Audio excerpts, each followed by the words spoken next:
نحمده ونصلي على رسوله الكريم اما بعد فاعوذ بالله من الشيطان الرجيم بسم الله الرحمن الرحيم رب اشرح لي صدري ويسر لي امري واحلل عقدة من لساني يفقهوا قولي۔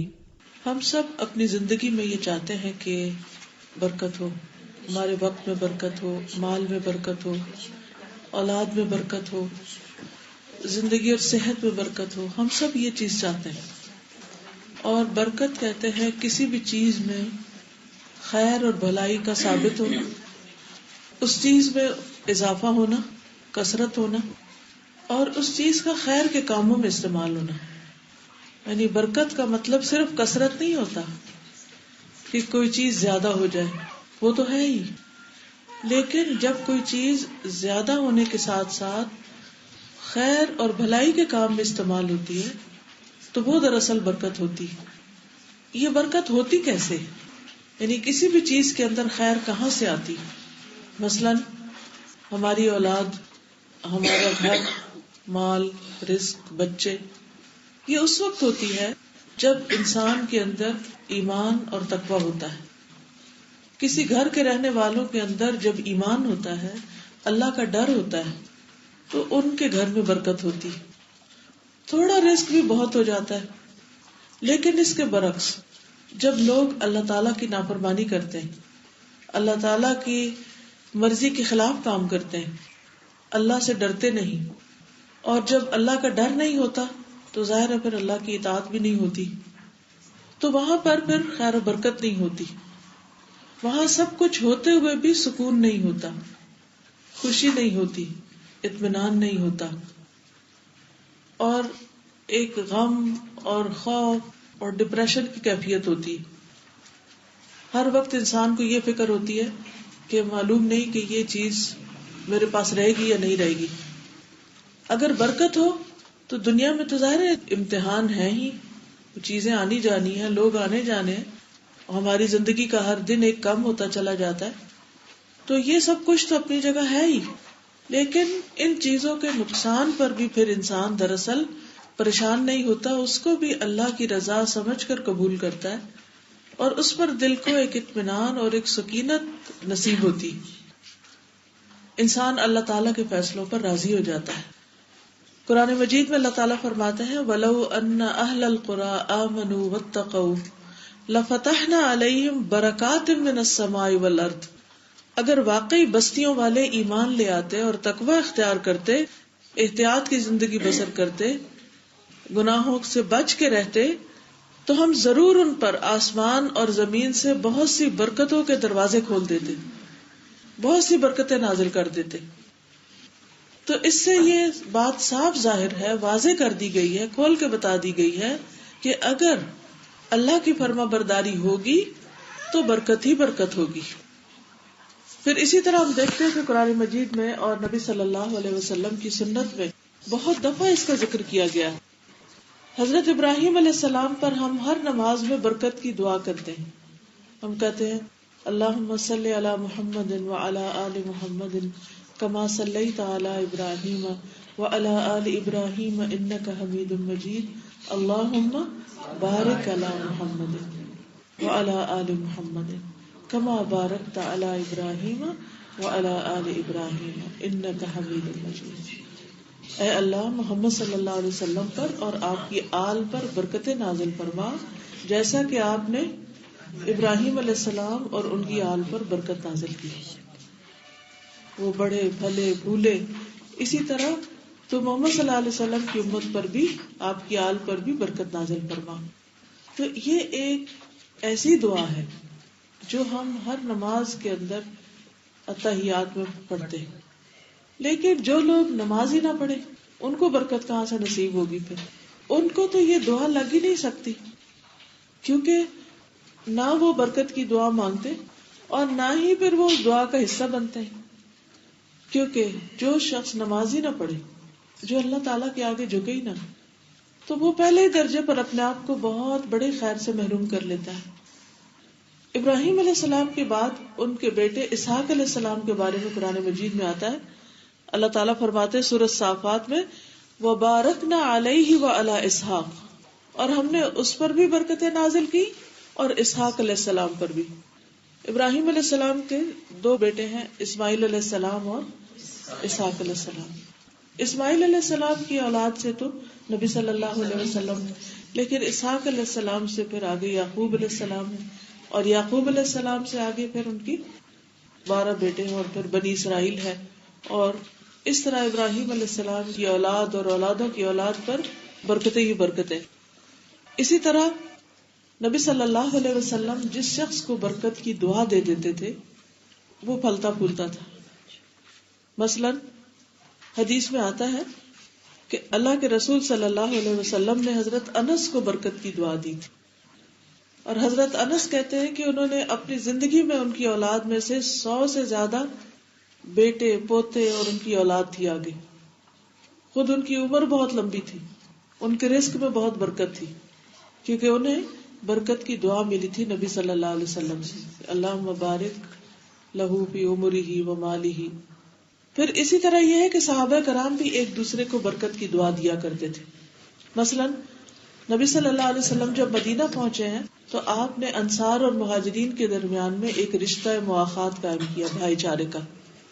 اس میں ایک مہاجر اور ایک انصاری دونوں آپس میں، جو مہاجر آتا تھا وہ انصاری کا مال، گھر میں سے جو بھی اس کی ضرورت کی چیز ہوتی تھی اس کو دی جاتی تھی، ایک طرح سے شیئر کرتے تھے.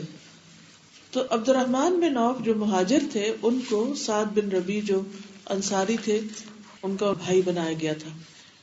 اب ہوا کیا کہ نبی صلی اللہ علیہ وسلم نے جب ان کو آپس میں بھائی بنایا تو سعد بن ربیع بہت خوش ہوئے.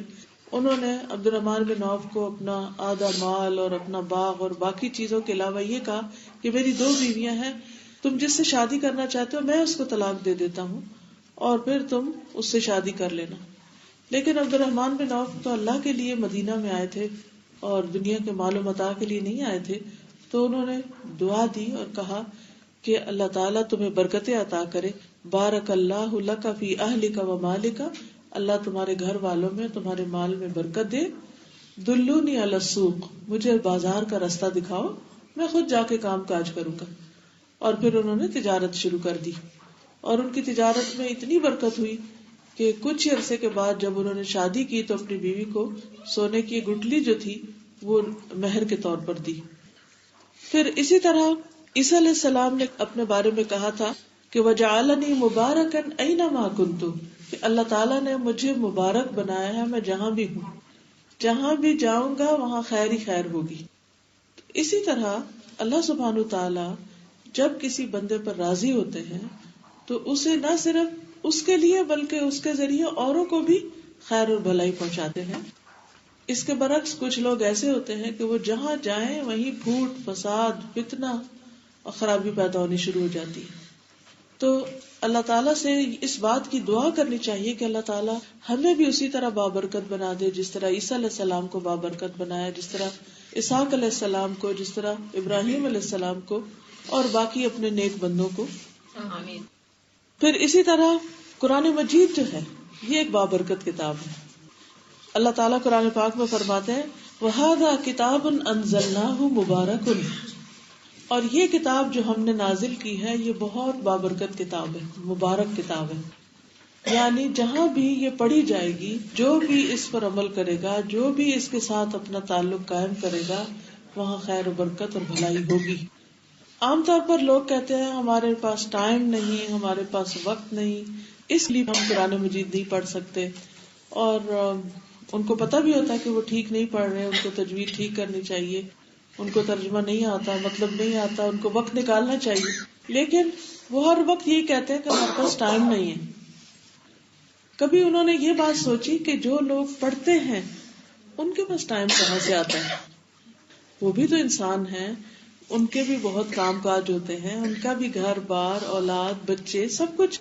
کوئی ایسا تو نہیں کہ ان کی ہر چیز جو ہے وہ ختم ہو گئی اور وہ انہوں نے صرف یہی کام کرنا ہے.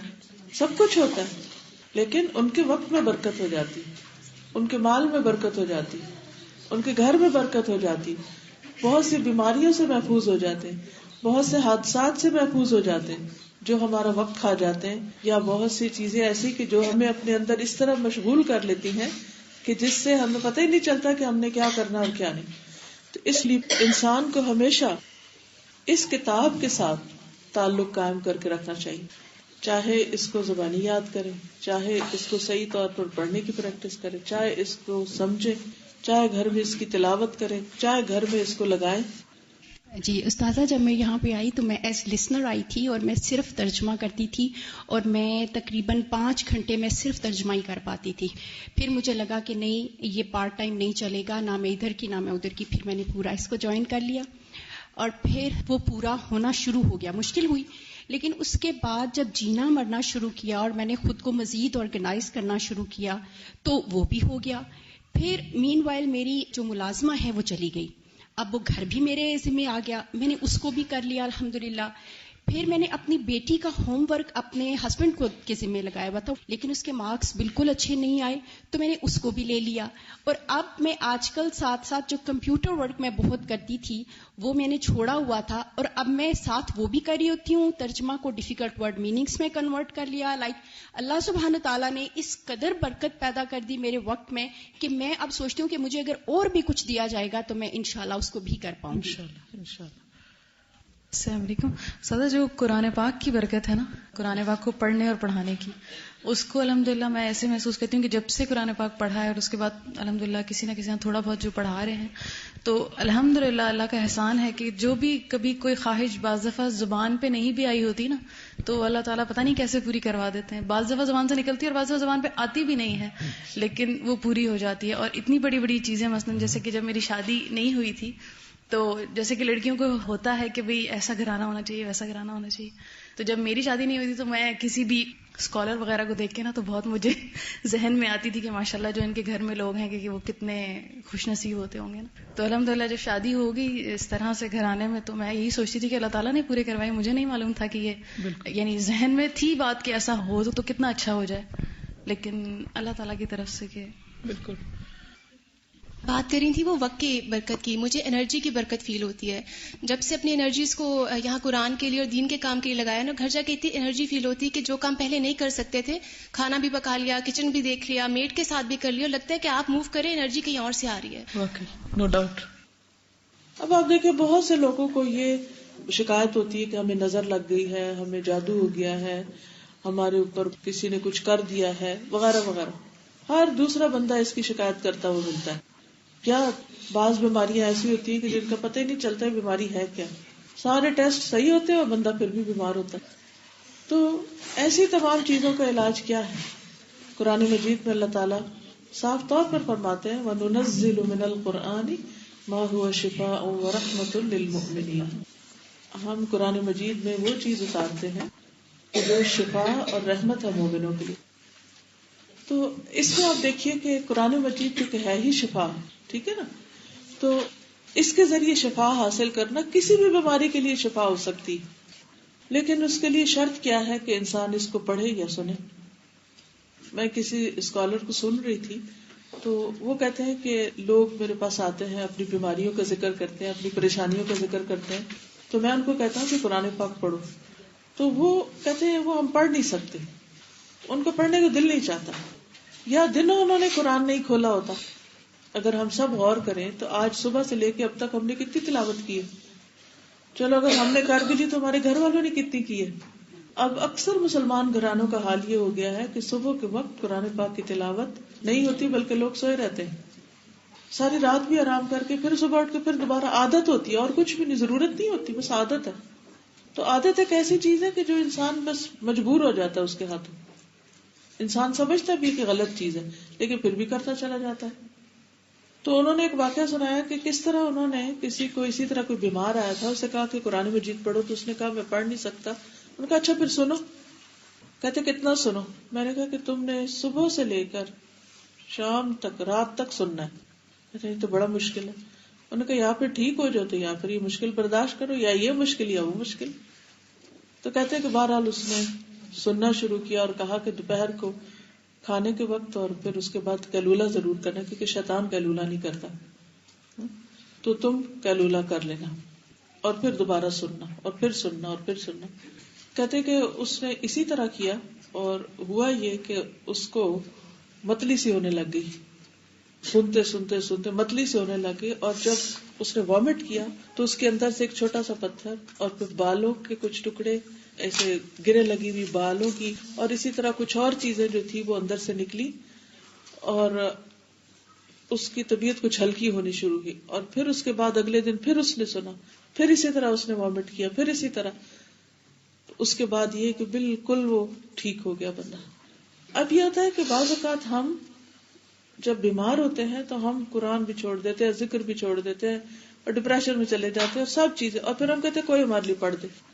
اب کون اتنا فارغ ہو سارا دن ہمارے لیے پڑھے؟ کتنا بھی کوئی پیار کرے کسی سے، کسی کی ہمت نہیں. تو یہ اللہ کا اتنا بڑا احسان ہم ایسے دور میں کہ ہمیں ہر قسم کے کاریوں کی آواز میں قرآن پاک کی تلاوت ملتی ہے اور ہم اس کو لگا کر سن سکتے. لیکن یہ کہ وہ ایسا نہیں کہ ادھر لگایا اور ادھر باتیں ہو رہی ہیں، اور بیچ میں جیسے مریض اسپتال میں داخل کر دیتے ہیں ایسے ہی ایسے بندے کو کسی کمرے میں بند کر دینا چاہیے، اور اس کے پاس کوئی اور دنیا کی باتیں نہیں کرنی چاہیے، اور مسلسل قرآن اس کو سنوانا چاہیے، کیونکہ قرآن شفا ہے. لوگ کہتے ہیں اچھا کوئی تعویذ مجھے لا دو، وہ آسان کام ہے، وہ رکھ دو، وہ لٹکا دو، لیکن قرآن نہیں. حالانکہ قرآن مجید بابرکت کتاب ہے. اگر ہم ہر روز گھر میں صبح شام پڑھتے رہیں تو انشاءاللہ ایسی چیزوں کو داخلے کا موقع ہی نہیں ملے گا، وہ تو خود ایک پروٹیکشن بن جائے گا. پھر اسی طرح یہ ہے کہ انسان کی جو غذا ہے اس کے اندر بھی برکت ہوتی.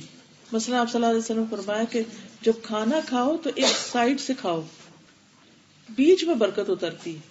اچھا تو بہت سے لوگ کیا کرتے ہیں، بس وہ گولے جاتے ہیں، یا کھانے کے ہمارے طریقے ایسے ہوتے ہیں چمچ سے یا بیچ میں سے پیتے ہیں یا کھاتے ہیں تو وہ ہر جگہ چمچ پھر رہا ہوتا ہے.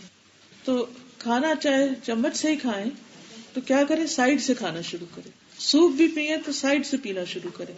تو اس سے کیا ہوگا کہ اگر وہ آپ سائڈ سے بھی کھائیں گے نا، جب یعنی سوپ بھی پی رہے ہیں تو اسے سائڈ سے لیتے لیتے لیتے تو انشاءاللہ تعالی جب اینڈ ہوگا تو آپ کو پیٹ بھرا ہوا ہوگا، یعنی آپ کو ایک سیٹسفیکشن کی فیلنگ ہوگی. اور اگر بسم اللہ پڑھ کے کھائیں تو اس سے کیا ہوتا ہے، برکت نازل ہوتی ہے اس کھانے سے اور ایک تسلی ہوتی ہے. ورنہ کیا ہوتا ہے کہ بعض اوقات ہم بہت سا بھی کھا لیتے ہیں اور کھانے کے بعد ایسا لگتا ہے کھائی کچھ نہیں، کیونکہ ایسے کھانے میں شیطان شریک ہو جاتا ہے.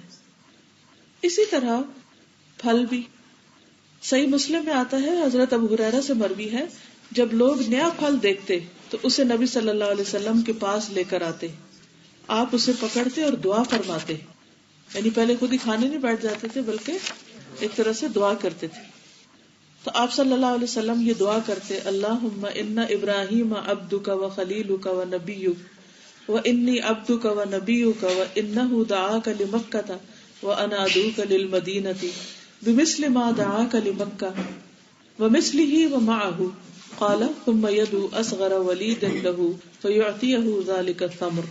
اے اللہ ہمارے پھل میں برکت ڈال دے، ہمارے مدینہ میں برکت ڈال دے، ہمارے سا میں برکت ڈال دے، پیمانوں میں، ہمارے مد میں برکت ڈال دی، بھی پیمانہ. اے اللہ ابراہیم تیرا بندہ اور تیرا خلیل تھا اور میں بھی تیرا بندہ اور تیرا نبی ہوں. ابراہیم نے تجھ سے مکہ کے لیے دعا کی تھی، میں تجھ سے مدینہ کے لیے دعا کرتا ہوں. انہوں نے تجھ سے جو مکہ کے لیے مانگا میں اس سے دگنا تجھ سے مدینہ کے لیے مانگتا ہوں. پھر آپ اپنے پاس سب سے چھوٹے بچے کو بلاتے اور وہ پھل اس کو دے دیتے تھے. اچھا ہم نے کبھی ایسا کیا کہ ہم دعا مانگے کہ یا رب العالمین جس طرح تو نے اپنے نیک بندوں کو برکت عطا کی، تو ہماری زندگیوں میں، ہمارے وقت میں، ہمارے کھانے میں، ہمارے مال میں، ہماری اولادوں میں برکت ڈال. اچھا وہ پھل آپ سب سے چھوٹے بچے کو دیتے، کیونکہ عام طور پر کیا ہوتا ہے کہ جب کوئی کھانے کی چیز ہوتی ہے نا تو بچوں کی نظر اس کو بہت ہوتی ہے، اور خصوصاً پھل. اور مدینہ کا پھل کیا تھا، کھجوریں تھی، سویٹس، آج کی چاکلیٹ کہہ لیں آپ. تو کیونکہ لالچ جو ہوتی ہے اس سے برکت نکل جاتی ہے. جب انسان بغیر لالچ کے دل کی تسلی کے ساتھ کوئی چیز کھاتا ہے یا لیتا ہے یا دیتا ہے تو اس میں بہت برکت ہوتی ہے. لیکن جب انسان کو لالچ ہوتی ہے اور ہرس ہوتی ہے اور آپاداپی ہوتی ہے اور ہر ایک کو یہ ہوتا ہے کہ مجھے مل جائے اور ناجائز طریقوں سے بعض اوقات لینے کی کوشش کی جاتی ہے تو اس سے پھر وہ برکت ختم ہو جاتی ہے. اور پھر انسان کے پاس کتنا کچھ بھی ہو اس کا دل غنی نہیں ہوتا، اس کے دل کے اندر سکون نہیں ہوتا، اس کے دل میں خوشی نہیں ہوتی. تو یہ دل کی خوشی اور اطمینان ایسی چیز ہے جو کسی مارکیٹ میں نہیں ملتی. یہ برکت ایسی چیز ہے جو کسی بازار میں نہیں بکتی.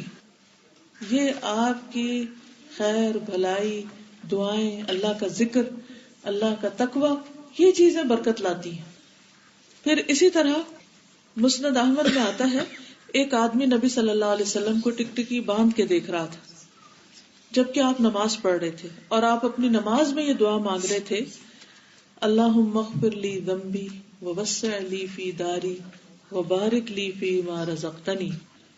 اے اللہ میرے گناہ معاف کر دے، میرا گھر میرے لیے وسیع کر دے، گھر کھلا کر دے، اور میرے لیے میرے رزق میں برکت ڈال دے. عام طور پر گھر جو ہے وہ صرف رقبے سے بڑے نہیں ہوتے، بلکہ اس کے رہنے والوں کے دل جب بڑے ہوتے ہیں تو گھر بڑے ہوتے ہیں. تو چھوٹے گھر میں بھی بڑی بھلائیاں اور خیر ہوتی. اکثر لوگ شادی جب ہوتی ہے اس وقت چھوٹے سے گھر میں ہوتے ہیں، پھر اس کے بعد جو بچے بڑے ہوتے ہیں پھر اللہ تعالیٰ مال میں بھی اضافہ کر دیتا ہے، وہ بڑے گھر میں چلے جاتے ہیں. لیکن بعض اوقات یہ دیکھا گیا ہے کہ جب بچوں کی شادیاں ہوتی ہیں اور بہو یا جو اگلی جنریشن ہے اس کے اندر خیر و بھلائی نہ ہو تو وہ بڑے گھر بھی چھوٹے ہو جاتے ہیں اور ان کے اندر بھی کوئی خوشی اور سکون نہیں رہتا. ہاسٹل میں جو ٹریننگ سیشن ہوتا ہے تو اس میں ہم لوگوں کو سینڈوچز بنانے سکھائے گئے تھے، اور اس میں یہ تھا کہ ایک ٹیبل پہ کچھ لوگ جمع ہو جاتے تھے اور پھر ہم لوگ ان سب نے مل کے سینڈوچز بنائے. تو اس دن حالانکہ ہم سب کے حصے جو ہے وہ ایک ایک چھوٹا چھوٹا پیس ہی آیا تھا سینڈوچ کا، لیکن جب ہم نے وہ کھایا اور ہم اوپر گئے تو ہمیں رات کے کھانے تک ہمیں بھوک نہیں لگی ہوئی تھی کسی کو بھی. ہم کہہ رہے تھے کہ ہم فل ہو گئے ہیں بالکل. تو اس دن مجھے برکت کے لفظ پہ بہت یقین آیا کہ برکت واقعی کیا چیز ہوتی ہے. آپ کے خیال میں وہ کیا چیز تھی جس سے برکت ہوئی؟ سب کے مل جل کر کام کرنے سے، کیونکہ ید اللہ فوق الجماع، جماعت پر اللہ کا ہاتھ ہوتا ہے. جب لوگ مل کر کام کرتے ہیں، ایک دوسرے کا احترام کرتے ہیں، ایک دوسرے کا خیال رکھتے ہیں، ایک دوسرے کے لیے ایثار کرتے ہیں تو برکت ہوتی ہے. اور جب آپا دھاپی ہوتی ہے، لالچ ہوتی ہے، خود غرضی ہوتی ہے اور ہر کوئی کھینچا تانی کر رہا ہوتا ہے تو برکت اٹھ جاتی ہے. پھر اسی طرح صحیح بخاری میں ہے، ایک صحابی کہتے ہیں عروۃ البارقی کہ نبی صلی اللہ علیہ وسلم نے مجھے ایک دینار دیا کہ میں آپ کے لیے ایک بکری خرید کر لاؤں. اس سے میں نے 2 بکریاں خریدی، پھر ایک بکری 1 دینار کے عوض بیچ دی. ایک بکری اور دینار لے کے وہ رسول اللہ صلی اللہ علیہ وسلم کے پاس آیا تو آپ صلی اللہ علیہ وسلم نے عروہ کی تجارت میں برکت کی دعا کی، جس کے بعد اگر مٹی کا سودا بھی کرتے تو اس سے بھی نفع حاصل ہوتا. کیا کہ آپ نے 1 دینار دیا کہ جاؤ میرے لیے بکری خرید کے لاؤ. وہ گئے، انہوں نے پہلے تو 2 بکریاں خریدی اس سے، پھر ان میں سے 1 بیچ دی 1 دینار کی، اور واپس 1 بکری بھی لے گئے، دینار بھی واپس لے گئے. تو آپ خوش ہو گئے کہ اتنا سمجھدار، اتنا اچھا کام کر کے آیا. تو آپ نے اس کو برکت کی دعا دی. اور وہ کہتے ہیں کہ اس کے بعد میں کوئی بھی تجارت کرتا، چاہے مٹی بیچتا، تو بھی مجھے نفع حاصل ہوتا. تو اس سے ایک بات یہ بھی پتہ چلتی ہے کہ وہ جو پیسے لے کر گئے تھے وہ نبی صلی اللہ علیہ وسلم کے پیسے تھے، اس پیسے میں بھی برکت تھی. اور پھر انہوں نے اس کو ضائع نہیں کر دیا کہ اچھا چلو ٹھیک ہے لینی ہے نا، کوئی سستی کے مارے کوئی بھی چیز پکڑ کے لیتی. اس کو اچھی طرح اس سے کام لیا، اس سے 2 خریدی، پھر اس سے آگے اور تجارت کی. عام طور پر جب ہمیں کوئی کام کہہ دے کرنے کو تو ہم بس خانہ پوری کر دیتے ہیں، کر لیا ہو گیا، اس کو آسان طریقے سے نہیں کرتے. اب کیا ہوتا ہے کہ دوسرے کا دل نہیں خوش ہوتا، پھر اس کے دل سے دعا نہیں نکلتی. تو کوئی بھی کام انسان جب اللہ کے ڈر سے کرتا ہے، اللہ کو خوش کرنے کے لیے کرتا ہے، تو اس سے اس کے اندر برکت پیدا ہو جاتی، اس کے اندر سے خیر و بھلائی پھوٹتی، اور اس خیر و بھلائی کا اثر دور دور تک جاتا ہے. سنن ترمذی کی روایت میں ہے کہ نبی صلی اللہ علیہ وسلم نے فرمایا، بارک اللہ لک فی صفقۃ یمینک، اللہ تعالیٰ تیرے دائیں ہاتھ کے سودے میں برکت ڈال دے. کہتے ہیں اس کے بعد وہ کوفہ کی طرف جاتے اور بہت زیادہ نفع کماتے اور اہل کوفہ کے مالداروں میں شامل ہونے لگے. یعنی ان کو اتنا مال نصیب ہوا کہ وہ بڑے بڑے مالداروں میں شامل ہو گئے. اسی طرح حضرت انس کو جو آپ نے دعا دی تھی برکت کی، تو وہ کہتے ہیں کہ اللہ کی قسم میرے پاس بہت زیادہ مال ہے، میری اولاد اور پوتے 100 سے زیادہ تجاوز کر چکے ہیں. کہتے ہیں کہ حضرت انس کا ایک باغ تھا جو 1 سال میں 2 دفعہ پھل دیتا تھا، اور اس باغ میں ایک پھول تھا جو کستوری کی خوشبو دیتا تھا. اچھا، سال میں 2 دفعہ پھل، یہ میں نے اپنی آنکھ سے کسی کے یہاں دیکھا. پچھلے دنوں لاہور جانا ہوا میرا، تو وہاں پر ایک بزرگ خاتون ہے، تو وہ کافی عرصے سے مجھے کہتی تھی آپ کبھی لاہور آئے تو میرے گھر ضرور آئیں. تو کبھی وقت ہی نہیں ہوتا تھا، تو اس دفعہ تھوڑا سا میرے پاس وقت نکلا، بلکہ میں جہاں ٹھہری ہوئی تھی وہاں سے گھر قریب تھا. تو کہتی ہے کہ آئے میرے گھر، تو میں چلی گئی. اچھا جب میں گئی تو وہ اپنی روٹین بتانے لگی کہ کس طرح میں صبح گرمی اور سردی 3 بجے اٹھ جاتی ہوں، اور پھر میں تہجد پڑھتی ہوں، قرآن مجید پڑھتی ہوں، اور پھر اپنے باغ میں لے گئی، باہر لان تھا ان کا، درخت لگے ہوئے تھے، اور کہتی کہ میں یہاں بیٹھ کر بھی قرآن پڑھتی ہوں. اور آپ دیکھیں کہ اس وقت نومبر کا موسم ہے اور میرے درخت پہ پھل لگے ہوئے ہیں، آم لگے ہوئے تھے. جی میں نے اپنی آنکھ سے دیکھی. کہتی یہ درخت میرا سال میں 2 دفعہ پھل لاتا ہے، اتنی برکت ہے. اور مجھے یقین نہ آیا کہ واقعی، یعنی اگر میں کہیں سنتی تو شاید اور بات تھی، تو میں نے اپنی آنکھوں سے دیکھا. تو یہ ایک حقیقت ہے کہ کچھ لوگوں کی اللہ تعالیٰ زندگی میں، وقت پہ، ہر چیز میں اتنی برکت دے دیتا ہے. اب آپ دیکھیں کہ رات تو ہمیں بھی اتنی ملی ہے نا، لیکن ہم کو پلان ہی نہیں کرتے کہ اٹھنا بھی ہے. جب اٹھنے کا پلان کریں گے تو سونے کا بھی کریں گے. جب اٹھ بھی جائیں تو پھر اٹھ کے کیا کرنا ہے. ایک اور میری بہت ہی قریبی جاننے والی، میری رشتے دار ہے بلکہ، تو ہر جمعے کو قرآن پورا کر لیتی ہوں ماشاءاللہ. تو میں نے ان سے پوچھا کہ یہ کس طرح تمہارے لیے پاسبل ہے، کیسے کرتی ہو؟ تو کہنے لگی کہ میں ہر روز رات کو 1:30-2 بجے کے قریب اٹھ جاتی ہوں اور میں ایک منزل پڑھ لیتی ہوں.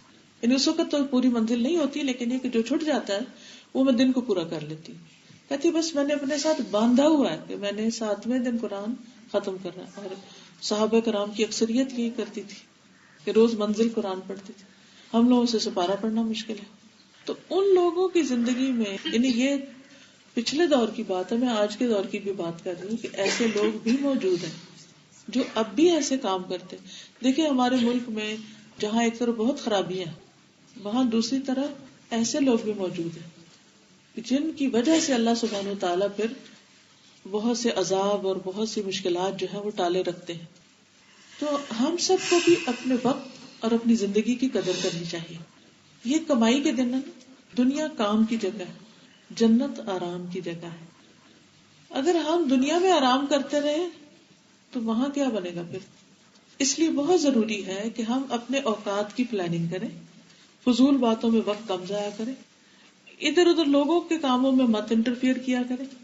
اوروں کی زندگیوں میں دلچسپی لینے کی بجائے کہ وہ کیا کھا رہا ہے اور کیا پکا رہا ہے اور کہاں سے آ رہا ہے اور کدھر جا رہا ہے، اپنے اوپر زیادہ غور کریں کہ میں نے کیا کرنا ہے، میرا دن کس طرح گزرتا ہے، کون کون سے اچھے کام کرتے ہوئے اور کون کون سی خیر و بھلائی کی باتیں. کیونکہ انسان جس حال میں فوت ہوگا اسی حال میں اٹھے گا.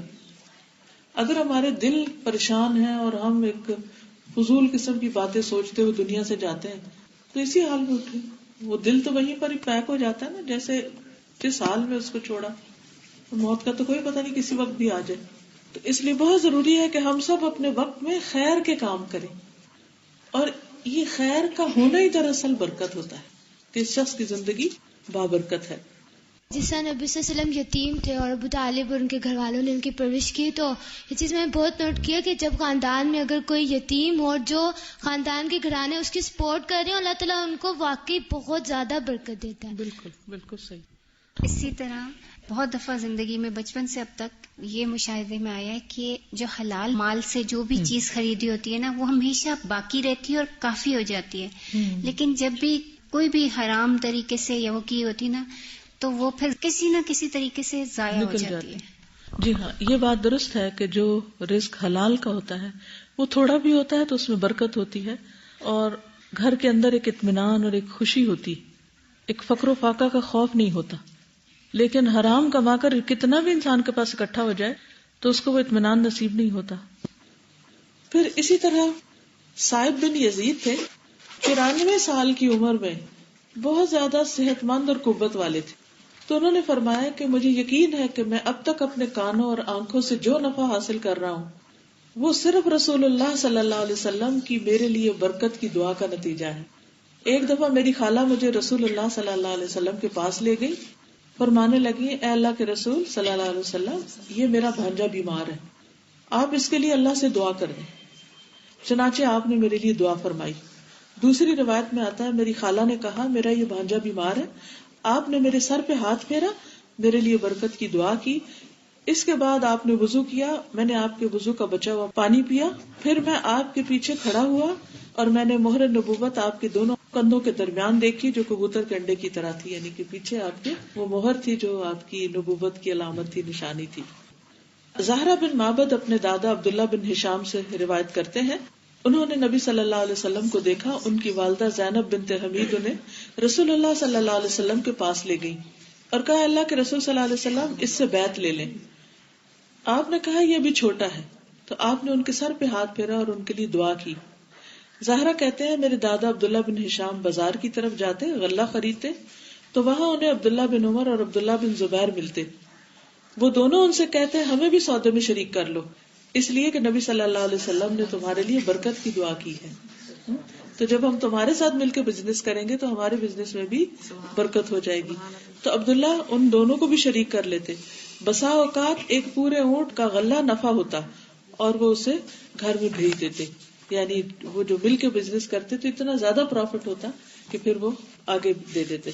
مسند احمد کی روایت ہے، حنزلہ کہتے ہیں مجھے میرے دادا حنفیہ نبی صلی اللہ علیہ وسلم کے پاس لے کر آئے.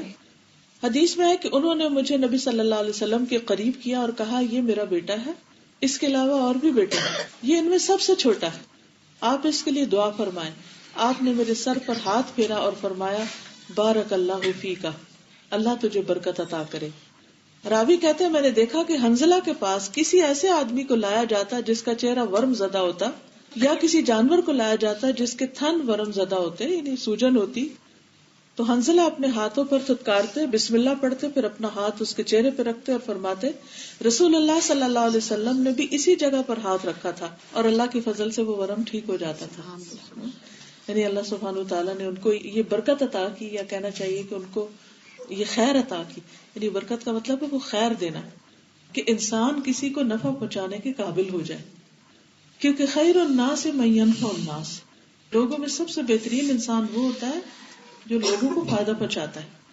ہمارے ہاں عام طور پر کیا ذہنیت ہوتی ہے کہ ہم صرف فائدہ اٹھا لیں، فائدہ دے نہ کسی کو، کوئی ہم سے کچھ مانگ نہ لے، کوئی ہم سے کچھ حاصل نہ کرے. حالانکہ جو فائدہ دینے والا ہوتا ہے خود اس کو فائدہ پلٹ کے پہنچتا ہے، وہ خیر اور بھلائی اسی کی طرف جاتی. تو اس لیے ضروری نہیں ہوتا فائدہ صرف مال کا ہی ہو، فائدہ جان کا بھی ہوتا ہے کہ انسان اپنے ہاتھوں سے کسی کی خدمت کرے. تو اللہ نے ہاتھ بنائے کیوں؟ کسی کام کے لیے بنائے نا. ہاتھ سے کسی کی خدمت کرے، کچھ کسی کے کام آئے، اپنے پاؤں سے چل کے کہیں جائے، اپنے علم سے، اپنی سمجھ سے، اپنے وقت سے، اپنے مشورے سے، کسی بھی چیز سے جو اللہ نے اس کو عطا کی ہے دوسروں کو فائدہ پہنچائے. تو جب انسان دوسروں کی بھلائی کرنے والا ہوتا ہے، دوسروں کو خیر پہنچانے والا ہوتا ہے، تو وہ ساری خیر واپس اسی کی طرف پلٹتی ہے جو فائدہ پہنچاتا ہے. اور یہ جو برکت ہوتی ہے کسی کے اندر، وہ دراصل اس کے اندر خیر پہنچانے کی صلاحیت ہوتی ہے کہ اللہ تعالیٰ اس کے ذریعے لوگوں کو فائدہ پہنچاتا ہے. تو ایسا انسان نہ صرف یہ کہ خود فائدہ اٹھاتا ہے بلکہ دوسروں کو بھی فائدہ پہنچاتا ہے. اب اسی طرح یہ ہے کہ تھوڑا رزق کس طرح کافی ہوتا ہے. آپ کو معلوم ہے نا حضرت ابو ہریرہ دن رات پڑھتے پڑھاتے رہتے تھے، تو ان کے پاس وقت ہی نہیں ہوتا تھا کہ کوئی اپنی دنیا کمانے کا کوئی کام کرے. بعض اوقات بھوک کی وجہ سے بے ہوش ہو جاتے تھے کیونکہ ان کو اتنا سیکھنے کا شوق کہ باقی سارے لوگ اپنی کمائی کے لیے بازار جاتے، کچھ کرتے، تو یہ اس وقت بھی لگ کے بیٹھے رہتے، نبی صلی اللہ علیہ وسلم سے احادیث جو بھی سنتے، جو آپ کی بات سنتے وہ فوراً لکھ لیتے. اب ہوا یہ کہ وہ کہتے ہیں کہ میں نبی صلی اللہ علیہ وسلم کے پاس کھجوریں لایا. ابو ہریرہ کہتے ہیں میں نے عرض کیا یا رسول اللہ صلی اللہ علیہ وسلم ان میں اللہ سے برکت کی دعا کریں. آپ نے ان کو جمع کیا اور دعا فرمائی، پھر فرمایا ان کو پکڑ لو اور اپنے کسی تھیلے میں ڈال لو، جب ضرورت ہو تھیلے میں ہاتھ داخل کرنا اور بقدر ضرورت استعمال کر لینا، اور انہیں کھلی ہوئی نہ نکالنا، یعنی وہ پلیٹ میں کھول کے مت رکھنا.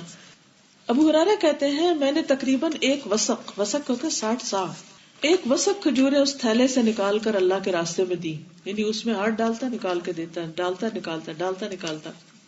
ہم خود اس سے کھاتے اور لوگوں کو بھی کھلاتے. وہ تھیلی ہمیشہ میرے پاس رہی، حتیٰ کہ جس دن حضرت عثمان کو شہید کیا گیا اس دن وہ تھیلی گم ہو گئی. حضرت عائشہ بھی کہتی ہے نا کہ نبی صلی اللہ علیہ وسلم جو فوت ہوئے تو ان کے گھر میں تھوڑے سے جو کے سوا کچھ نہیں تھا، تو وہ جس برتن میں تھے بس وہاں سے ہاتھ ڈال کے نکال لیتی تھی، اور کبھی انہوں نے دیکھا گنا نہیں تھا کہ کیا ہے بیچ میں. لیکن جس دن انہوں نے اس کو کھول کے دیکھا تو اس کے بعد وہ ختم ہو گئی. تو بعض اوقات ہم لوگ پیسے گن گن کے رکھتے ہیں، گن گن کے دیتے ہیں، گن گن کے ہر چیز کا حساب رکھتے ہیں، کھانا گن گن کے، تول تول کے، ناپ ناپ کے، بہت ساری چیزوں میں بڑی کیلکولیشنز کرتے ہیں. تو ٹھیک ہے، ضرورت پڑنے پر کیلکولیشن کر سکتے ہیں آپ مثلاً جا رہے ہیں بازار اور آپ نے 10,000 کی کوئی چیز لینی ہے تو آپ اتنا تو گنے گے نا کہ 10 ہے کہ نہیں. لیکن جس ندیدی نظریں ہوتی ہیں، یہ ندیدہ پن جو ہوتا ہے کہ جس سے لالچ اور دیکھتے رہنا، اچھا کیا آ گیا، کیا چلا گیا، کتنا رہ گیا، وہ نہیں ہونا چاہیے. مثلاً آپ نے اگر جیسے غریبوں کو یا فقیروں کو دینے کے لیے کچھ رکھا ہوا ہے تو مثلاً آپ کے بیگ میں ہے یا دراز میں ہے یا گھر میں ہے کہیں بھی، تو جب آپ اس میں سے نکال کے دیں تو گن کے نہ دیں، بس ایسے جو ہاتھ میں آیا دے دیا. آپ تجربہ کر کے دیکھیں کہ اللہ تعالیٰ آپ کو بے حساب رزق دے گا، کیونکہ آپ نے حساب نہیں کیا، اس میں سے نکالا اور دے دیا. کیونکہ اللہ کا دے رہے ہیں، وہ گن رہے ہیں، وہ حساب کرنے کے لیے کافی. تو یہ جو دل کا لالچ نہ ہونا ہے نا، اس میں بڑی خیر اور بھلائی ہے. ابو ہریرہ کہتے ہیں کہ وہ 55 سال سے زیادہ اس میں سے کھجوریں کھاتے رہے تھے، یعنی اتنا عرصہ وہ اس میں سے دیتے بھی رہے اور کھاتے بھی رہے، اور اللہ سبحانہ وتعالیٰ نے ان کو برکت عطا کی. جی بسم اللہ تو ہر چیز پر ہے، کیونکہ بسم اللہ برکت کا ذریعہ ہے. میرے فادر کے فرینڈ ہیں، انہوں نے بتایا تھا کہ پہلے ان کے پاس امرود کا ایک باغ ہوا کرتا تھا، تو انہوں نے کہا کہ مجھے اتنا پروفٹ نہیں ہوتا اس سے، تو کسی نے ان سے کہا کہ آپ صدقے کی نیت کر لیں، آپ داخل ہوتے ہوئے اونچی آواز میں کہیں کہ اللہ اس میں سے جو بھی آپ مجھے دیں گے نا وہ میں صدقہ ضرور کروں گا اس میں سے کسی بھی طرح سے. تو انہوں نے یہی کیا، اور اس کے بعد ایسا ہوا کہ ان کے تھوڑے سے درخت تھے، اس پہ اتنا اچھا پھل آتا تھا اور اتنا زیادہ آتا تھا کہ باقی درختوں پہ اتنا نہیں آتا تھا. اور انہوں نے اس سے کیا کیا کہ وہ رشتے داروں میں بانٹنا شروع کر دیا، اپنے چچا کے بیٹوں اور جتنے بھی کزنس تھے ان میں، مطلب انہوں نے کہا کہ یہ جتنے درخت ہیں نا اس میں سے انہوں نے اسپیسیفائی کر لیا کہ ان درختوں کا پھل جو ہے وہ میں رشتے داروں میں دوں گا، اتنا جو ہے میں کہیں اور صدقہ کروں گا. تو ابو بتا رہے تھے کہ وہ کہتے ہیں کہ جتنے بھی منڈی کے لوگ تھے نا یا جتنے بھی وہ سوداگر تھے، وہ کہتے تھے کہ ہم نے اسی بندے سے خریدنا ہے کیونکہ اس کا مال اوپر سے لے کر نیچے تک پیٹی میں بالکل صاف شفاف ہوتا ہے اور اس کا پھل جو ہوتا ہے وہ بہت اچھا ہوتا ہے، تو وہ خراب بھی نہیں ہوتا. وہ صرف اس چیز کی برکت تھی کہ انہوں نے صدقے کی وہ نیت کی بھی تھی اس سے. تو یہ ایک حقیقت ہے کہ انسان اگر دیکھے کہ اس کی کسی بھی چیز میں کمی ہو رہی ہے تو انسان اس میں سے اللہ کے راستے میں دینا شروع کر دے. اللہ سبحانہ وتعالیٰ کا وعدہ ہے کہ من جاء بالحسنۃ فلہ عشر امثالھا، جو ایک نیکی لائے گا اللہ اس کے بدلے میں 10 اس کو عطا کرے گا. برکت کا ایک اور کانسیپٹ بھی میں نے جو آبزرو کیا وہ یہ کہ جب آپ صدقہ دیتے ہیں تو ایک اور طرح سے برکت ہوتی ہے کہ آپ کا مال ایکسٹرا خرچ ہونے سے بھی بچ جاتا ہے. میرا پرسنل ایکسپیرینس یہ ہے کہ جب میں نکلتی ہوں تو میرے عادت ہے کہ صدقہ دے کے نکلوں، تو اگر میں وہ مس کر دوں تو مجھے یہاں سے یونیورسٹی جانے تک بھی پتہ نہیں اتنے میری اسپینڈ ہو جاتا ہے پیسے نا، کبھی کیب میں، کبھی لینے میں، کبھی کس طرح. تو وہ مجھے اس ٹائم پھر کلک ہوتا ہے کہ میں ضائع ہونے سے بچ جاتا ہے جب بھی میں صدقہ کرتی ہوں. جب نا میں فیل کرتی تھی اپنے پیسے گنتی نہیں تھی، تو جب اپنا پرس فیل کرتی تھی کہ ہلکا ہو رہا ہے منتھ کے اینڈ میں، تو میں کیا کرتی تھی اس میں سے روز صدقہ نکالنا شروع کر دیتی تھی. اور الحمدللہ میں نے اس چیز کو فیل کیا کہ مہینہ ختم ہو جاتا تھا میرا پرس خالی نہیں ہوتا. الحمدللہ بالکل، کیونکہ اللہ تعالیٰ پھر اپنی رحمت سے بہت سی ایسی چیزوں سے بھی بچا لیتا ہے کہ جہاں انسان کا جمع پونجی ساری ختم ہو جاتی ہے بعض اوقات. تو اس لیے صدقہ جو انسان کی پروٹیکشن کا ذریعہ بھی ہے اور ہر طرح کی خیر و بھلائی لانے کا ذریعہ بھی. پھر اسی طرح جب ایک غزوہ کے موقع پر کھانے کو کچھ نہیں تھا تو لوگوں نے کہا کہ اونٹ ذبح کرتے ہیں، تو حضرت عمر نے منع کیا کہ اونٹ ذبح کر دیے تو سواریوں کا کیا ہوگا، سواریاں نہیں رہیں گی. تو اس پر پھر آپ نے فرمایا کہ سارے لوگ اپنے پاس جو کچھ ہے وہ اکٹھا کریں ایک جگہ. سب کے پاس جو کچھ تھا وہ سب ایک جگہ اکٹھا کیا گیا اور پھر سب کو تقسیم کیا گیا اس میں سے، اور ہر ایک اپنے اپنے تھیلے بھر کے لے جا رہا تھا اور سب کے لیے وہ کھانا کافی ہو گیا. کیونکہ اکٹھے ہو کے کھانے میں، اکٹھا کرنے میں، اس میں بھی برکت ہوتی ہے. اسی طرح ایک موقع پر نبی صلی اللہ علیہ وسلم کے یعنی پانی تھوڑا تھا وضو کا، تو آپ نے اس میں ہاتھ ڈالا تو اس میں سے بے شمار لوگوں نے وضو کیا، اور صحابی کہتے ہم نے دیکھا کہ جیسے نبی صلی اللہ علیہ وسلم کی انگلیوں سے پانی نکل رہا ہو، یعنی اس طرح کی برکت محسوس ہو رہی تھی. اسی طرح یہ ہے کہ بعض اوقات کچھ کام ایسے بھی ہوتے ہیں کہ جن سے برکت زیادہ ہوتی ہے. اس میں سب سے پہلا تو یہ تقویٰ جو میں نے بتایا کہ اللہ کا ڈر ہو، انسان ہر کام اللہ کے لیے کرے. دوسرا یہ ہے کہ دعا ہو، خاص طور پر برکت کی بھی اور ویسے بھی دعا. پھر جیسے حضرت انس کو دعا دی، حضرت عروہ کو آپ صلی اللہ علیہ وسلم نے دعا دی. پھر اسی طرح یہ ہے کہ دعا کے علاوہ صدقہ خیرات کی جو جیسے ہم نے بات کی کہ دینے سے انسان کا مال بڑھتا ہے اور مال میں برکت آتی ہے. ایک حدیث میں آتا ہے، حکیم بن حزام کہتے ہیں میں نے رسول اللہ صلی اللہ علیہ وسلم سے سوال کیا، آپ نے مجھے دے دیا، میں نے پھر مانگا، آپ نے مجھے پھر دے دیا، میں نے پھر مانگا، تو آپ نے فرمایا اے حکیم، یہ مال سرسبز اور میٹھا ہے، جو اسے نفس کی سخاوت کے ساتھ لیتا ہے اس کے لیے اس میں برکت ڈال دی جاتی، اور جو اسے لالچ کے ساتھ حاصل کرتا ہے اس کے لیے اس میں برکت نہیں ہوتی، وہ اس آدمی کی طرح ہے جو کھاتا ہے لیکن اس کا پیٹ نہیں بھرتا۔ پھر اسی طرح حدیث میں آتا ہے کہ صدقہ دینے سے مال کم نہیں ہوتا، ہر روز 2 فرشتے اترتے ہیں جو دعا کرتے ہیں کہ اللہ دینے والے کو اور دے اور روکنے والے کا پہلا بھی ضائع کر دے۔ پھر اسی طرح قرآن مجید میں آتا ہے کہ ما انفقتم من شیء فهو یخلفہ وہو خیر الرازقین، کہ جو کچھ تم خرچ کرو گے اللہ اس کی جگہ اور دے دے گا اور وہ بہترین رازق ہے۔ پھر اسی طرح ابو طلحہ رضی اللہ تعالیٰ عنہ کے باغ تھے مدینہ میں، اور انہوں نے اس کو اللہ کے راستے میں خرچ کر دیا، حالانکہ وہ باغ جو تھے وہ ان کے پسندیدہ ترین باغ تھے۔ اور یہ اس آیت کے بعد جب اللہ تعالیٰ نے یہ آیت نازل کی لن تنالوا البر حتی تنفقوا مما تحبون، تو اپنی محبوب ترین چیز جو ہے وہ بھی اللہ کے لیے خرچ کرنی چاہیے۔ پھر کاروبار میں جب سچ بولا جاتا ہے تو اس میں برکت ہوتی ہے، جھوٹ کاروبار کی برکت کو ختم کر دیتا ہے۔ اسی طرح صبح کے وقت میں برکت ہے، نبی صلی اللہ علیہ وسلم نے اپنی امت کی صبح میں برکت کی دعا کی، اللہ مبارک لی امتی فی بکورہا۔ پھر اسی طرح کھانے کے وقت جب انسان سنت کے مطابق کھانا کھاتا ہے تو اس میں بھی برکت ہوتی، جیسے برتن کو چاٹ لینا، انگلیوں کو چاٹ لینا۔ پھر اسی طرح استخارہ کرنا، کہ جب انسان کوئی بڑا فیصلہ کرنے لگتا ہے اور اس وقت وہ نفل پڑھ کے دعا کرتا ہے کہ اللہ تعالیٰ اگر یہ کام اچھا ہے تو میرے لیے اس میں برکت ڈال دے اور اس کو آسان کر دے، اور اگر اچھا نہیں تو مجھے اس سے پھیر دے اور اسے مجھ سے پھیر دے، تو اللہ تعالیٰ اس میں اگر وہ کام اس شخص کے حق میں اچھا ہو تو اس میں برکت ڈال دیتے ہیں، ورنہ وہ ختم ہو جاتا ہے۔ اسی طرح یہ قناعت، کنٹینٹمنٹ، اللہ کی رحمت اور اللہ پر توکل کر کے انتظار کرنا، کیونکہ بعض اوقات ایسا ہوتا ہے نا کہ انسان حریص ہو کے، لالچی ہو کے جلد بازی کرتا ہے، وہ جو مرغی سونے کا انڈا دیتی ہے وہ اس کو ذبح کر ڈالتا ہے، تو اس سے بھی بعض اوقات خرابیاں، جلد بازی چیزوں کو خراب کر دیتی۔ تو برکت کے لیے کیا کرنا چاہیے کہ انسان کو فیئر ڈیلنگ کرنی چاہیے، صبر سے کام لینا چاہیے، انتظار سے کام لینا چاہیے۔ کچھ چیزیں ایسی ہیں جو برکت روک دیتی ہیں، جس میں اللہ کی نافرمانی اور گناہوں کے کام ہے۔ پھر اسی طرح قطع رحمی ہے، اس قوم پر، اس گھر پر برکت نازل نہیں ہوتی جو اپنے رشتوں کو کاٹ دیتے، جو رشتوں کا لحاظ نہیں کرتے۔ پھر اسی طرح جو والدین کے ساتھ اچھا سلوک نہیں کرتے، پھر جو جھوٹی قسمیں کھائیں سودا کرتے وقت، اس میں برکت نہیں ہوتی۔ پھر اسی طرح نکمی چیزوں کا صدقہ، ردی مال اللہ کے راستے میں دینا، اس سے پھر نہیں مال آگے بڑھتا۔ پھر اسی طرح بلا وجہ، بلا ضرورت اپنی زمین بیچ دینا۔ حدیث میں آتا ہے جو شخص گھر یا غیر منقولہ جائیداد، پلاٹ وغیرہ کو بیچ دے اور اس کی قیمت اس جیسی جگہ پر خرچ نہ کرے تو وہ اس لائق ہے کہ اس میں برکت نہ ہو۔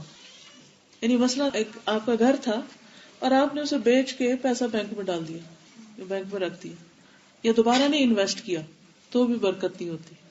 یعنی اگر آپ نے کوئی ایسی چیز بیچی ہے تو پھر کیا کریں، اس طرح کی کوئی اور چیز خریدیں، یعنی بزنس کریں یا پھر اس پیسے کو کسی بہتر استعمال میں لائیں تاکہ برکت ہو۔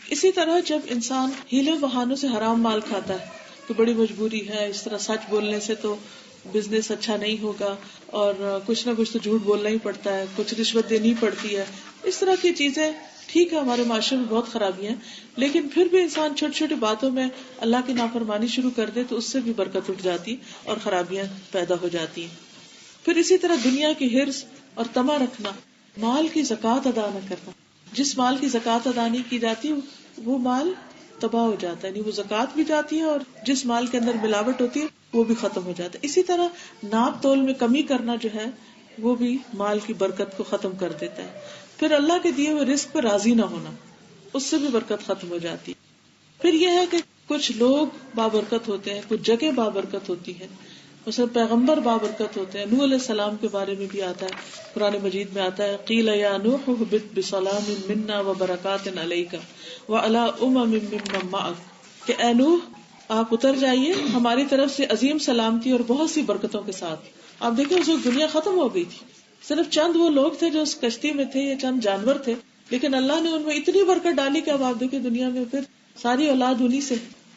پھر اسی طرح پہلے ذکر ہوا کہ حضرت عیسیٰ علیہ السلام، حضرت ابراہیم، حضرت اسحاق علیہ السلام پر برکتیں، موسیٰ علیہ السلام، پھر نبی صلی اللہ علیہ وسلم، آپ کے صحابہ کرام، ان میں سے بھی بعض ایسے تھے کہ جن کے ساتھ بہت بہت برکتیں منسوب.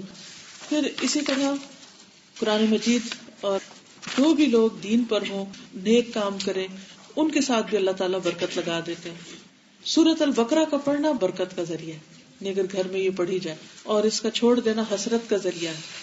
پھر سلام جس گھر میں بہت کیا جائے وہ بابرکت جگہ ہو جاتی ہے، سلام کی کثرت، کیونکہ اس میں ہم کیا کہتے ہیں؟ السلام علیکم ورحمۃ اللہ وبرکاتہ. ٹھیک ہے نا. حضرت انس فرماتے ہیں کہ رسول اللہ صلی اللہ علیہ وسلم نے مجھ سے کہا، اے میرے بیٹے، جب اپنے گھر میں داخل ہو تو سلام کہہ، تیرے اوپر برکت ہوگی اور تیرے گھر والوں پر بھی برکت ہوگی. اسی طرح ہجامہ جو ہے یہ بھی برکت کا ذریعہ ہے. اچھا آپ دیکھیں ہجامہ وہ جو ہے نا جس میں خون سک کر کے نکالتے ہیں، حالانکہ خون نکالا جا رہا ہوتا ہے. عام طور پر جب آپ خون نکالتے ہیں تو کمزوری ہوتی ہے، لیکن ہجامہ جو ہے وہ برکت کا ذریعہ ہوتا ہے. نبی صلی اللہ علیہ وسلم نے فرمایا 3 چیزوں میں شفا ہے، سینگی لگوانا، شہد پینا اور داغنا، لیکن میں اپنی امت کو داغنے سے منع کرتا ہوں، یعنی جلا کے علاج نہ کیا جائے. ایک اور روایت میں نہار منہ سینگی لگوانا بہت اچھا ہے، یعنی صبح صبح کھائے پیے بغیر. اس میں شفا اور برکت ہے. یہ عقل کو زیادہ کرتی ہے، یاداشت مضبوط کرتی. جو کوئی اللہ کے نام سے سینگی لگانا چاہے وہ جمعرات کے دن لگوائے. جمعہ اور ہفتہ اور اتوار کے دن سینگی لگوانے سے بچو. کپنگ ہوتی ہے نا، اسی طرح پہلے سینگ سے لگاتے تھے، اب تو کپس آ گئے نا. آپ نے کبھی دیکھا یہ جو علاج ہے ایک چائنیز طریقہ علاج ہے، لیکن یہ ہے کہ نبی صلی اللہ علیہ وسلم کے زمانے میں بھی یہ ہوتا تھا. اب چائنا سے ہی کپس بن کے آتے ہیں جس کے پیچھے گن سے اس کے اندر سے پھر اس کو سک کرتے ہیں. الحمدللہ الہدا میں شروع کیا گیا ہے، اور اس میں یہ ہے کہ پہلے اس کو ایک طرح سے ڈی سینسیٹائز کرتے ہیں، پھر اس کے بعد اس کے اندر کٹ لگاتے ہیں چھوٹے چھوٹے، پھر خون نکالتے ہیں، تو وہ جو گندا خون ہوتا ہے وہ باہر آ جاتا ہے. ٹھیک ہے. جمعرات کا دن زیادہ بہتر ہے، جمعہ ہفتہ اور اتوار کے دن نہیں لگوانا چاہیے. سوار اور منگل کے دن بھی لگوانے میں فائدہ ہے، کیونکہ ان دنوں میں اللہ تعالیٰ نے ایوب علیہ السلام سے بیماری کو دور کیا تھا. بدھ کے دن بچنے کو کہا گیا کیونکہ اس دن اللہ تعالیٰ نے ایوب علیہ السلام کو بیماری میں ڈالا تھا. ہمارے یہاں کیا ہے؟ بدھ کم سد، حالانکہ یہ الٹ ہے. اس سے کوڑ اور برس کی بیماری بدھ کے دن یا رات کو نکلتی ہے. بارش بھی بابرکت ہے، اور اس کی برکتیں تو سب محسوس کرتے ہی ہیں کہ بہت سی بیماریاں ختم ہو جاتی. وَنَزَّلْنَا مِنَ السَّمَاءِ مَاءً مُبَارَكًا، ہم نے آسمان سے بابرکت پانی اتارا. آپ جتنا مرضی کھیتوں کو خود پانی دے، لیکن جو ایک بارش کے بعد ہریالی ہوتی ہے وہ نہروں کے پانی سے بھی نہیں ہوتی. پھر اسی طرح یہ ہے کہ برکت بڑوں کے ساتھ ہوتی، البرکت مع اکابرکم. لیکن ہمارے ہاں اب اولاد کا حال کیا ہوتا ہے؟ وہ کہتے ہیں بس بڑے ہمیں نظر نہ آئے، ہمیں کچھ منع نہ کرے، کسی چیز سے روکے نہیں. اور بڑوں میں 3 طرح کے بڑے ہوتے ہیں. ایک تو جو عمر میں بڑے ہوتے ہیں، دوسرے جو علم میں بڑے ہوتے ہیں، تیسرے جو تقوی اور نیکی اور خیر اور بھلائی کے کاموں میں بڑے ہوتے ہیں. یعنی جو ہم سے زیادہ عبادت گزار ہیں، روزے دار ہیں، تہجد گزار ہیں، تلاوت کرنے والے. پھر اسی طرح جو ہم سے زیادہ علم میں ہیں، جو ہم سے زیادہ خیر اور بھلائی کے کام کرنے والے. تو جو شخص بھی ہم سے آگے کسی بھی چیز میں ہو وہ خیر و بھلائی کا باعث ہے، بابرکت ہے. مائے زمزم جو ہے، زمزم کا پانی، یہ بھی برکت والا ہوتا ہے. حضرت جبریل جب نبی صلی اللہ علیہ وسلم کے پاس آئے تھے اور آپ کا سینہ چاکی اور اسے زمزم سے دھویا تھا. پھر اسی طرح آپ صلی اللہ علیہ وسلم نے اس کو بہترین کھانا کہا ہے، یعنی زمزم جو ہے. یعنی اگر کسی شخص کے پاس کھانا نہ ہو اور وہ صرف زمزم پیتا رہے تو وہ سروائیو کر سکتا ہے. کیونکہ ابو ذر رضی اللہ تعالیٰ عنہ نے جب مکہ میں اسلام قبول کیا تھا تو وہ مسجد حرام میں 30 دن ٹھہرے تھے، صرف پانی پیا تھا. کتنا برکت والا پانی ہے. حالانکہ خالی پانی پی کے کوئی جی نہیں سکتا، لیکن اس پانی پر وہ، بلکہ وہ کہتے ہیں کہ اس کی وجہ سے میں موٹا تازہ ہو گیا اور میں نے دل میں کبھی بھی بھوک محسوس نہیں کی. یعنی کہ کتنا بابرکت ہے. پھر اسی طرح یہ ہے کہ عبداللہ بن مبارک حج کے لیے گئے تو زمزم کے پاس کھڑے ہو گئے، کہنے لگے اللہ تیرے نبی کا فرمان ہے زمزم کو جس مقصد کے لیے پیا جائے وہ پورا ہوتا ہے، میں اسے قیامت کے دن کی پیاس بجھانے کے لیے پیتا ہوں. تو ہماری نیت بھی صحیح ہونی چاہیے اور اس کے اندر یقین ہونا چاہیے کہ واقعی یہ بابرکت ہے. اسی طرح کھجور کا درخت بابرکت ہے. نبی صلی اللہ علیہ وسلم کے پاس صحابہ بیٹھے ہوئے تھے، آپ کے پاس کھجور کا خوشہ لایا گیا. نبی صلی اللہ علیہ وسلم نے فرمایا کون سا درخت ہے جس کی برکت مسلمان کی برکت کی طرح ہے؟ میں نے خیال کیا، عبداللہ بن عمر کہتے ہیں میں نے خیال کیا کہ وہ کھجور کا درخت ہے. میرا دل چاہا کہ میں بتا دوں، لیکن میں صحابہ میں سے 10ویں نمبر پہ تھا، سب سے چھوٹا تھا، اس لیے میں خاموش رہا. تو نبی صلی اللہ علیہ وسلم نے فرمایا وہ کھجور ہی کا درخت ہے. تو کھجور جس گھر میں ہو وہاں پر بھوک نہیں ہوتی. اور زیتون کا درخت بھی بابرکت ہے، اور زیتون کا تیل بھی بابرکت ہے. اللہ تعالیٰ نے قرآن پاک میں سورۃ نور میں فرمایا اللہ نور السماوات والارض مثل نورہ کمشکاۃ فیہا مصباح المصباح فی زجاجہ الزجاجۃ کأنہا کوکب دری یوقد من شجرۃ مبارکۃ زیتونۃ شجرۃ مبارکۃ زیتونۃ لا شرقیۃ ولا غربیہ. اللہ آسمان و زمین کا نور ہے، اس کے نور کی مثال ایک تاک کی طرح ہے جس میں ایک چراغ ہے، وہ چراغ ایک فانوس میں ہے، وہ فانوس گویا چمکتا تارا ہے، وہ چراغ ایک مبارک درخت زیتون سے روشن کیا جاتا ہے جو نہ شرقی ہے نہ غربی. بعض لوگوں نے زیتون کے درخت لگانے کی کوشش کی ہے، یہاں پر اتنا بڑھتا تو نہیں کیونکہ یہ زمین اس کے لیے اتنی مناسب نہیں، لیکن ویسے ہی لگا چھوڑنا چاہیے، بابرکت درخت ہے تو ٹھیک ہے. پھر اسی طرح یہ ہے کہ نبی صلی اللہ علیہ وسلم نے فرمایا، سنن دارمی کی روایت ہے، زیتون کو کھاؤ کیونکہ وہ بابرکت ہے. تو اپنی خوراک میں زیتون شامل کر لینا چاہیے. اور اس کا جو تیل ہے خاص طور پر یہ بہت فائدے کی چیز ہے. ہمارے جسم میں بہت سے ٹاکسن جمع ہو جاتے ہیں، یا پھر یہ کہ ہمارا جسم بڑھنے لگتا ہے تو ہم سوچتے ہیں کہ ہر طرح کے تیل آئلی چیزوں سے بچیں. ٹھیک ہے، باقی سے اگر آپ بچیں بھی، لیکن زیتون کے تیل کو اگر آپ استعمال کریں، آپ استعمال کر کے دیکھیں کہ اس سے آپ کے وزن میں اضافہ نہیں ہوگا. لیکن کھانے کا طریقہ یہ نہیں کہ اس میں کھانے پکانے شروع کر کے اس کو جلا دیں، را فارم میں سے استعمال کریں. آپ مثلاً کھانے سے پہلے 1 چمچ پی لیں، یا صبح ارلی مارننگ اگر 1 چمچ پی لیں، جسے لوگوں کو کھانسی وغیرہ ہو جاتی ہے یا بعض اوقات بہت پرانی کھانسی ہو جاتی ہے. تو میں نے کئی لوگوں کو یہ نسخہ بتایا اور الحمدللہ اس سے فائدہ ہوا کہ صبح اٹھتے ہی وضو وغیرہ کر کے 1 چمچ، اور یہ نہیں کہ 1 چمچ پیتے ہی آگے کر دیں، اس کو ذرا منہ کے اندر تھوڑا آہستہ آہستہ سپ کر کے اس کو لے جائیں. دودھ بھی برکت والی غذا ہے، اور دودھ پینے کے بعد دعا بھی کرنی چاہیے کہ اللہ تعالیٰ تو ہمیں اس میں برکت ڈال اور اس سے زیادہ عطا کر. پھر اسی طرح سحری کے وقت جو کھایا جاتا ہے اس سے برکت ہوتی ہے. اسی لیے اگر آپ روزہ رکھتے ہیں اور صبح کھا لیتے ہیں تو آپ کو دن کو اتنی بھوک نہیں لگتی جتنی ناشتے کے بعد دن کو لگتی ہے. پھر اسی طرح سرید جو ہے وہ باعث برکت ہے. سرید کہتے ہیں جسے شوربہ گوشت روٹی بھگو کے جو کھائی جاتی ہے.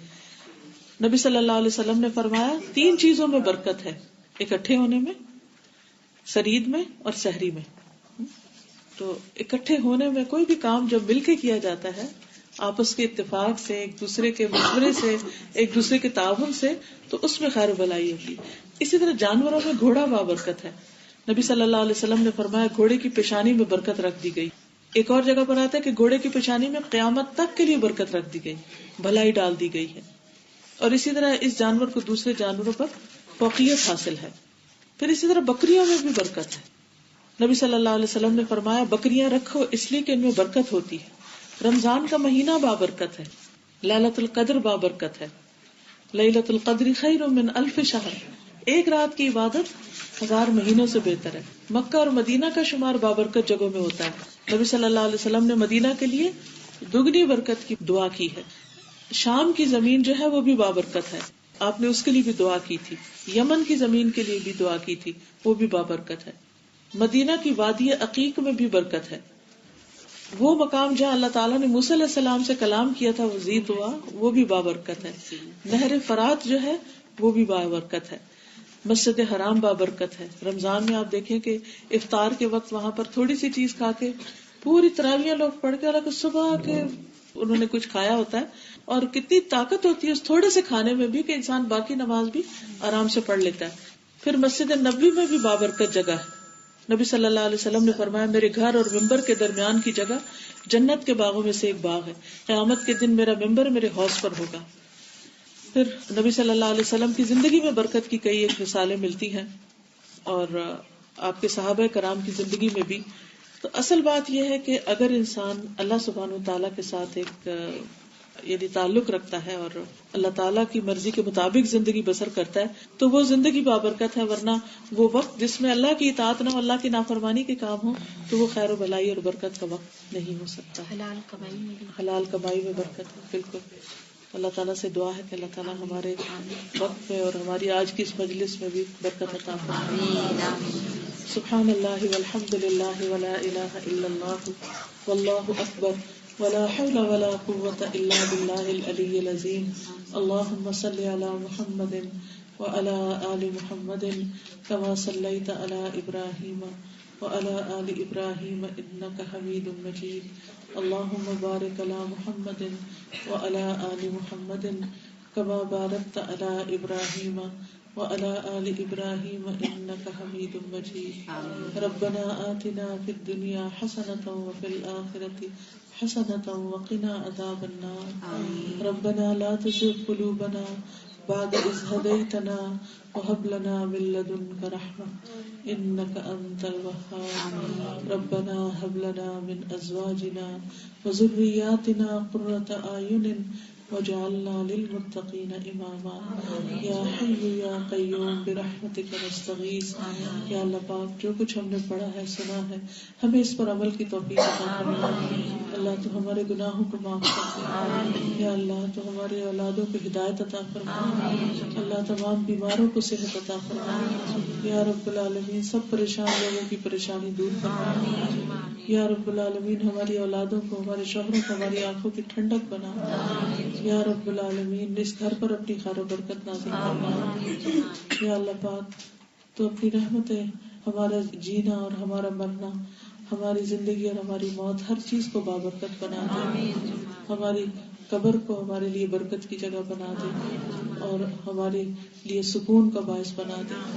یا اللہ ہماری موت کو ہمارے لیے برکت کا ذریعہ بنا دے. اللہ ہمیں جنت الفردوس میں جگہ عطا فرما. حوض کوثر پر نبی صلی اللہ علیہ وسلم کے ہاتھوں پانی نصیب فرما. یا رب العالمین اپنی رحمتوں کے ساتھ ہمیں بخش دینا اور حساب کے بغیر بخش دینا.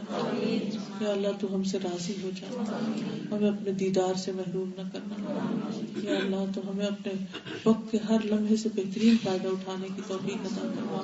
ربنا تقبل منا انک انت السمیع العلیم وتب علینا انک انت التواب الرحیم.